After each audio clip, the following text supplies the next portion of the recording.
Hey, what's up, guys? Tackle Warehouse First Look, ICAST 2023, and we are here in the Rapala booth with a whole new lineup of soft baits, the Crush City. We checked these, me and a couple of the guys went up to Mille Lacs a few months ago and checked these guys out. These guys are awesome, awesome baits, super cool stuff.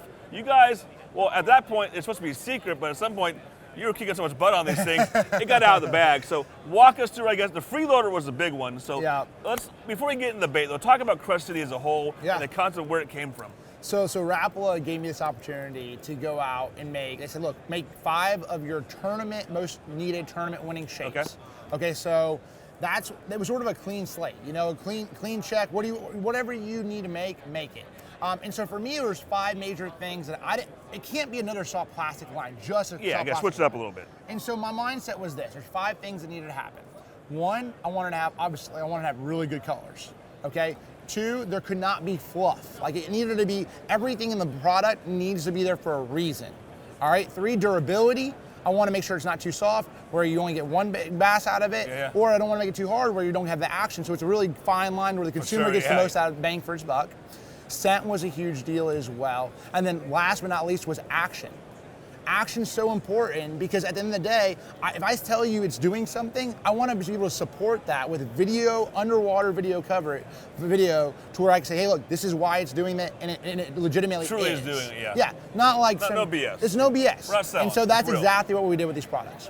Very cool. I mean, again, a lot of cool stuff. And then we'll talk about each bait, but the amount of detail within each bait and just the family as a whole is really, really cool stuff. It is. So kicking off the Freeloader, which you have him right there. And I got the big guy. This is. I get the little one. You got the little one. Now this is like the dang glide bait size. You know, like the big, SoCal, like, you know, sort of deal. No, but I wanted to do this for demonstration, just to sort of show. I made this for 2 major purposes. 1, a vibrating jig trailer, and then 2, it was for ultimately throwing on like Demiki rig fishing, or now it's sort of like, there's a lot of different ways of saying, like, you know, a shake and bake. You know, you have a like hover stroll, mid stroll. There's a lot of different ways of saying that. But overall, that was the key, and the whole key with that was making sure shad profile, flat sides, flat bottom, to where when I put a jig head on, lighter jig head you put on it, the more roll you're gonna have. The heavier jig head you're gonna put on it, it's a little bit more subtle. So depending on the depth, like this is something that I've used in 2 foot of water, this is something I've used in 30 foot of water. Oh, wow. And so ultimately, the key is that ultimately that shaking, it's very much so almost like a finesse scrounger.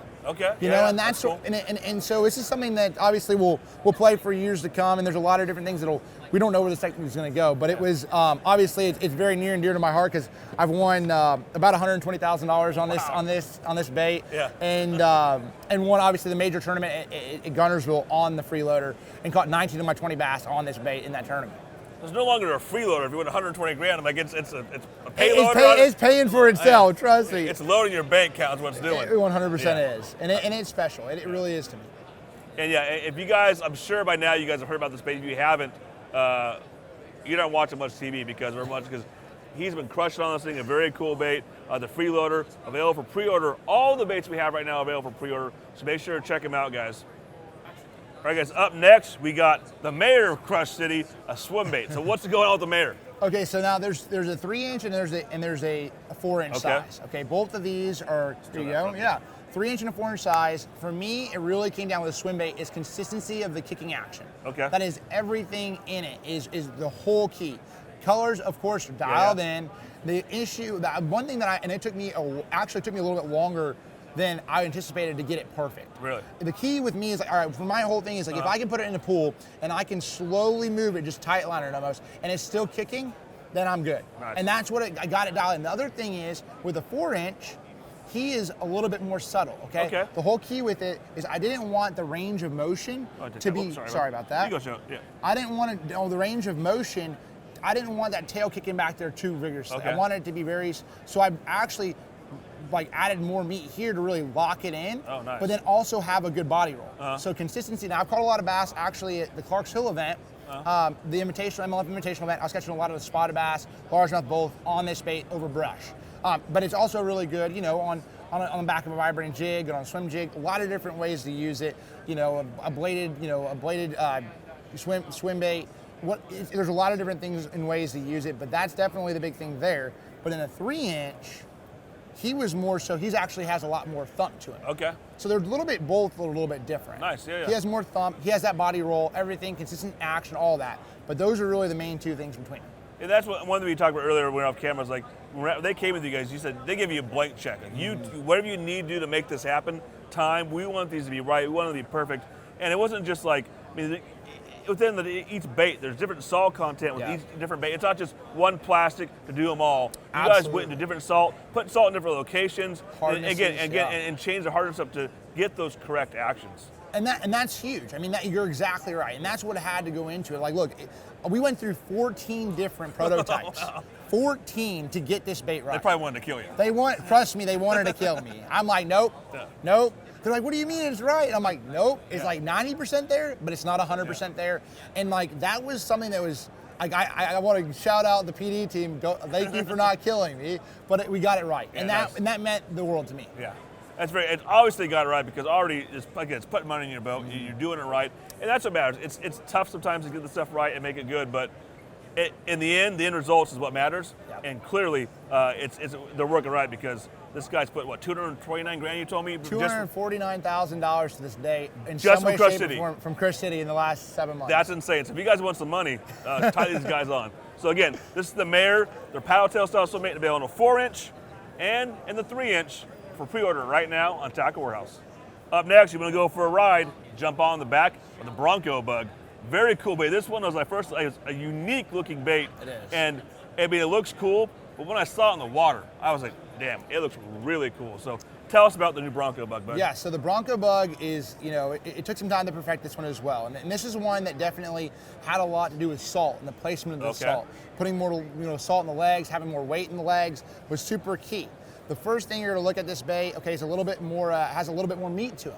I wanted to design this bait more so for heavier cover, flipping around, flipping trees, flipping laydowns, all that stuff, flipping mat flipping, all of those things that, 4-aught, straight shank hook, 4-aught, wide gap hook.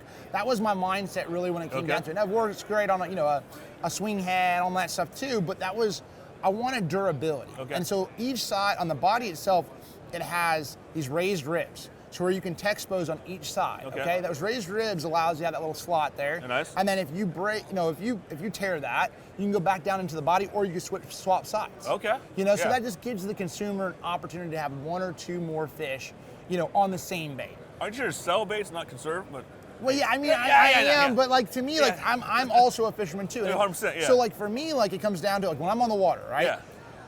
If I don't have to run down to my boat and grab another bait and I'm more efficient, 100%, it's all it's about. Like so, like when I'm flipping grass, which is grass is the worst for flipping reeds. You go through a lot of baits because you're tearing stuff up.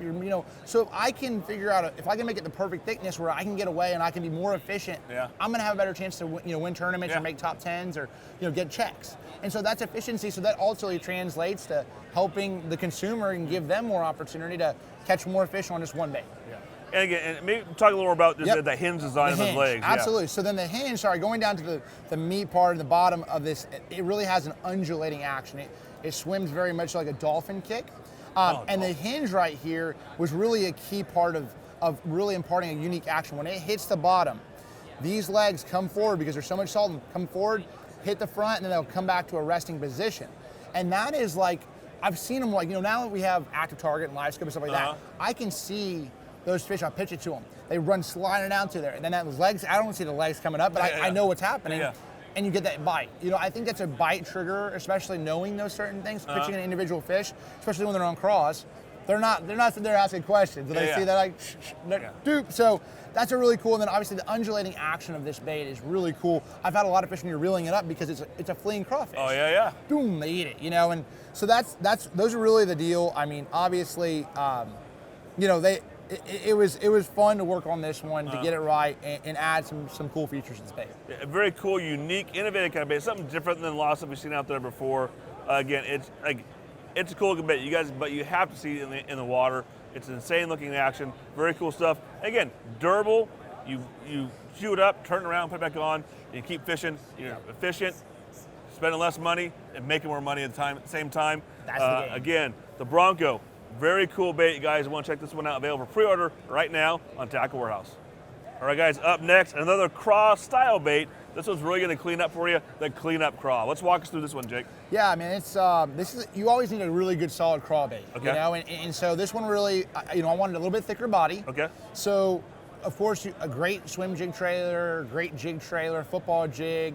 I've actually caught, as far as the durability aspect, I've caught like 13 bass on one football jig on this Craw. So really good on the back of a jig. As far as durability. You'll see, like, for flipping flipping by itself on a Texas rig, it has these inverted legs, which in every movement that I make, I hop. It's shimmying. Similar to the Bronco bug, it has that, and it really just gives it a little bit of action. And the big key with this one, and it took the time, was getting consistent kicking action out of the legs. Okay. All right, so I wanted those legs to be kicking, and so if it wasn't right, we went through several different prototypes. I think we ended up with about 10 or 11 prototypes to get it to perfection. Wow. It has the raised ribs on the front side of it, not on the back side, because I want to make sure that I could use that for ultimately a jig trailer as well. Okay. So I made it flatter on the back, not raised ribs on both sides. Okay. But I did the same thing with Texposing. Okay. Really be able to Texpose your stuff and then have a little bit more durability there. Yeah. Was really the key. And then, just really overall durable, great little craw bait, really good little punching bait too. Profile's about perfect. I didn't want to go too big, I didn't want to go too small. Yeah. And so that 3.5 inch side is about perfect. Perfect size. And that's really, again, a lot of these baits have that secondary action. That's just that little shimmy on the bottom, something different. Is there any instance where you would ever like keep the claws together at all? Or you always pull them apart? So what's interesting about this bait too that I play around with is I'll actually keep them together if I want a gliding action, say in a mat or I'm pitching around. In addition to that, I'll even, like, if I want a subtle or if I don't want a really hard kicking action, if I want, because like what it is, there's two appendages on each side. There's two like on each side of the legs, right? And so I'll actually cut one of them off, both like one side off, to have it more of a fluttering action. So I can actually play. That's why I did what I did. So I can basically, now it won't be as consistent of an action, but it'll be like a lot quicker action. Okay. So there's little custom things that I've done with that where, hey, I can keep them together if they wanted to swim around and I want to have more of a gliding action, sort of like a beaver. I have that ready to roll. But if I want it like a little bit subtler, boom, cut those. If I want it really kicking hard, then I just pull them apart and throw it out there. One Craw will do them all: flip, punch, jig trailer, wherever you want. It'll clean them up. You throw up, clean them up. You throw probably, I'm guessing, on a vibrating jig as well. Very good, yes. Very good on that as well. Absolutely. Again, overall it's impressive. Everything so far in the Crush City lineup, it's just, again, the attention to detail for me is the biggest thing, and that's really cool to see. It's like, it's not just, another craw bait, but something different, something unique, and available right now for pre-order on Tackle Warehouse. Right, up next is a bait that you guys probably heard about most recently, is the new BLT, Ned. Yep, Ned BLT. And this is a $38,000 bait, guys. If you guys watched the last St. Clair event, he cleaned house with this bait. And a really cool Ned bait, but a lot of, again, attention to detail, there's different things on this bait. And for this, I want you to show me on this one, kind of walk us through this bigger one here again. Yeah. Some of the details on this kind of one. Yeah, so the whole key with this particular bait was I wanted it 3 inches long. Okay. I wanted it to be a little bit larger than a typical Ned rig, right? I wanted it to be a tapered tail, okay? So it tapers out, which ultimately, I didn't want it to be stubby. A lot of Ned baits are stubby, right? Yeah. So I wanted something that has a little action. So that's the whole key, is like this bait right here, I want it where it ultimately has a little bit of action. Did just that. Of course, going into, you needed it to be a TPE, very durable, super durable. But the big key with this was I did not put a lot of salt in this bait. And the reason for that is, I wanted it to be a super high flowing, buoyant bait. Okay, this will actually stand up a 1/4 ounce Ned head. Okay. And so, like, I mean, for me, like, that's a huge deal. Like, I like throwing a 1/4, especially when I'm casting around smallmouth and largemouth. And a lot of Ned baits on the market, they don't do that. They won't stand up. This bait does stand up a 1/4 ounce Ned head, but I also designed it for a drop shot. Okay. I mean, that's my favorite. That's how I caught him at St. Clair, was on a drop shot. One of my favorite things to do with this bait is to wacky rig it. And or just thread a number 2 finesse Nico through this bait. And that's, it keeps it up off the bottom, because it's floating and sitting there, that current's moving, it just kills them, it crushes them, it does. And so I guess, what is the theory behind, is this more for looks or function of this guy back here? So this is more so the family aspect of this bait. So there's a whole family. So each of our products, you can see it's very similar in that scenario. a little bit similar to their scenario. Okay. All that's a big, just major family. Now, it was more so like a little bit of a shell, like, hey, look, this is the top of the bait, this is the bottom of the bait, you know, and also like a little larva, you know, it's sort of kind of what it was. That's what I was going to say, like, cause what I always heard is like, what is a Ned bait? What's it represent? And more and more I hear guys saying it's a dragonfly larva. Yep. And that looks like a dragonfly larva to me. I mean, there's those wings folded up. Pretty cool looking little bait. It is. And I mean, look, it catches them. Also, the big thing with all these baits is scent. Okay, scent's a huge ordeal with all these baits, and especially with smallmouth spotted bass, I'm a huge believer of scent. And so spot, smallmouth, even largemouth, especially during the spawn, I'm really big believer of scent because those big females, I mean, that's a big deal. So we had a good scent. We had a really solid scent to these already out of the package, ready to roll. Nice. And again, like I said, different plastics for different baits for the right applications. This is the only one with TPE, correct? 100%. Yeah, and that's just so cool to be, again, across the whole line, the attention to detail to get it right for the application you need it for. And also, like I said, save you money, catch more fish, save you more time. And more importantly, it's catch, again, I guess go back to catching more fish. And the BLT is such a versatile little bait. It's a Ned bait, what we wacky rigging it. That's cool. I didn't thought about that, but yep, and that's good. And there's some other techniques that'll be out later that I'll talk on. I'm just going to sort of tease them here because there's some things that I'm sort of holding back on this right now, but they'll be out on the table when we start getting in, you know, coming in stores and they get in tackle warehouse. I'll start dropping some good stuff about what this bait also can do a little bit later this winter. Cool. Well, if you guys want to make a bunch of money, catch a bunch of fish, you got to check out the new Crush City line of baits. He's been crushing it all year on the tour. And if you guys want to catch fish, you want to pick them up and available for pre-order right now on Tackle Warehouse. And that's going to wrap it up for Rapala Crush City 2023.